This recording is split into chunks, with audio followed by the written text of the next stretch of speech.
जल परियों की कहानियाँ कोई आज की बात नहीं है।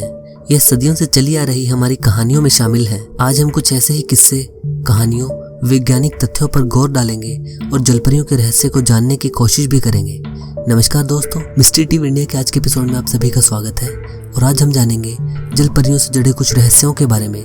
तो चलिए दोस्तों, आज की इस वीडियो को शुरू करते हैं।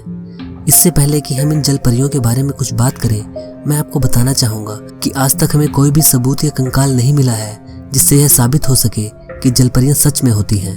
हाँ, पर यह भी एक सच है कि हमने अब तक अपने समुद्र का लगभग सिर्फ 5% रहस्य ही जाना है। बाकी 95% समुद्र में कैसे जीव रहते हैं, इसके बारे में हमारा ज्ञान लगभग 0 के बराबर है।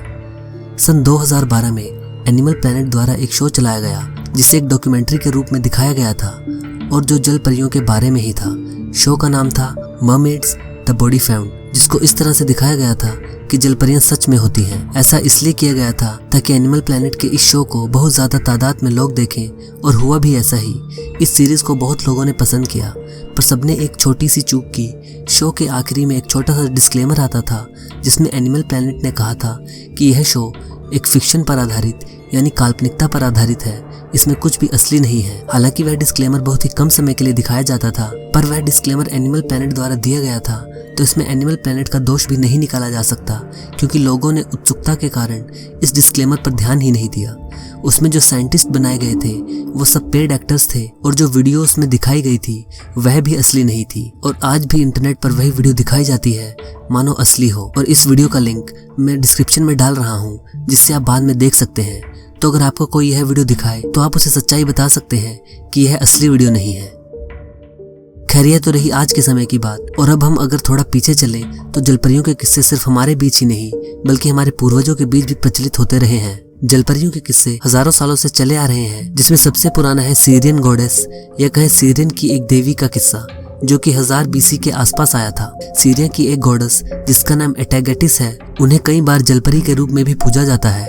माना जाता है कि एटागेटिस ने एक बार पानी के स्रोत में छलांग लगा दी क्योंकि वह मछली बनना चाहती थी, पर परिणाम स्वरूप यह हुआ कि वह आधी ही मछली बन पाई, जिसमें उनका ऊपर का हिस्सा औरत का ही रह गया और नीचे वह मछली के समान बन गई, जिन्हें हम आमतौर पर जलपरी कहते हैं। और अगर इससे भी पहले की बात करें तो भारतीय हिंदू मान्यताओं में जलपरियों का उल्लेख मिलता है जो कि रामायण में है। जब श्री हनुमान जी राम सेतु बना रहे थे तो रावण की बेटी सुवर्णमच्छा ने उनका रास्ता रोकना चाहा। वो उन पत्थरों को चुरा लेती थी जो राम सेतु बनाने के लिए इस्तेमाल में लाए जाते थे।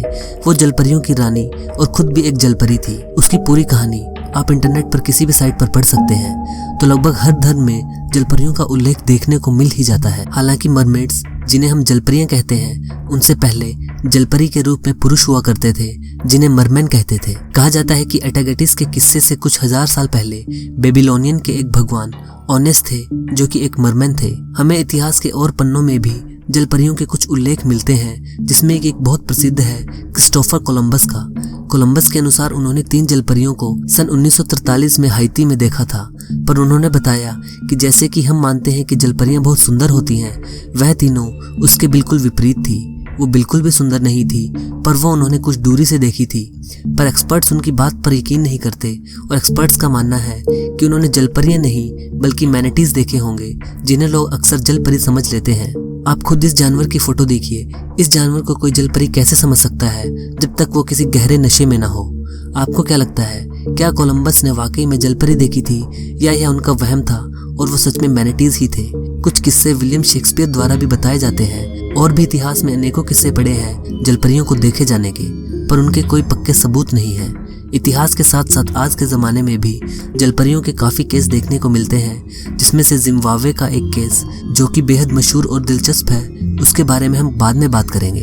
पहले बात करते हैं एक 2009 के केस की, जिसमें इजराइल के एक शहर किरियात याम में जलपरी को देखे जाने की बात बहुत तेज़ी से फैलने लगी।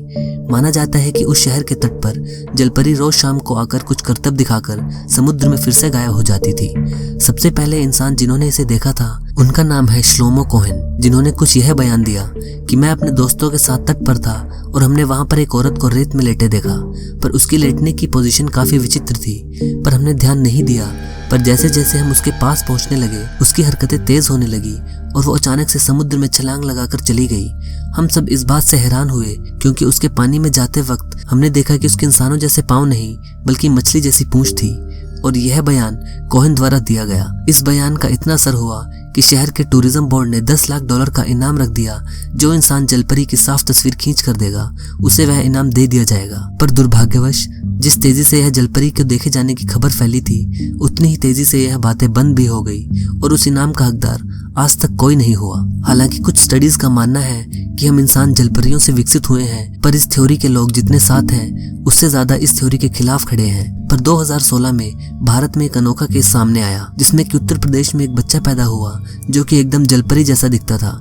पर दुर्भाग्यवश यह बच्चा केवल 10 मिनट के लिए ही जीवित रह पाया था। जो कंडीशन इस बच्चे की थी इसे साइंस द्वारा सिरेनोमेलिया कहा जाता है और इसे मरमेड सिंड्रोम के नाम से भी जाना जाता है। डॉक्टर वंदना आर्य जिन्होंने इस बच्चे की डिलीवरी करी थी, उन्होंने कहा कि उन्होंने अपनी जिंदगी में पहली बार ऐसा केस देखा है। और यही नहीं, उस बच्चे के हाथ भी जालीदार थे जैसा कि पानी में रह रहे जीवों के होते हैं। यह पूरी दुनिया का अब तक का चौथा केस था, लेकिन भारत का यह पहला केस था।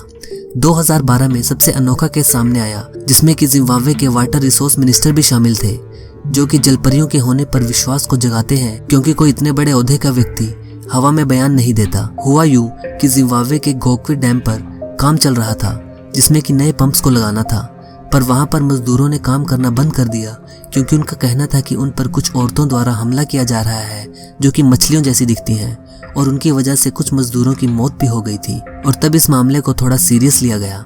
सैमुअल सिपा निकोमो जो कि वाटर रिसोर्स के मिनिस्टर हैं, उन्होंने पार्लियामेंट की कमेटी को बताया कि अब वहां मजदूर काम करने से मना कर रहे हैं क्योंकि उन पर जलपरियों द्वारा हमला किया जा रहा है।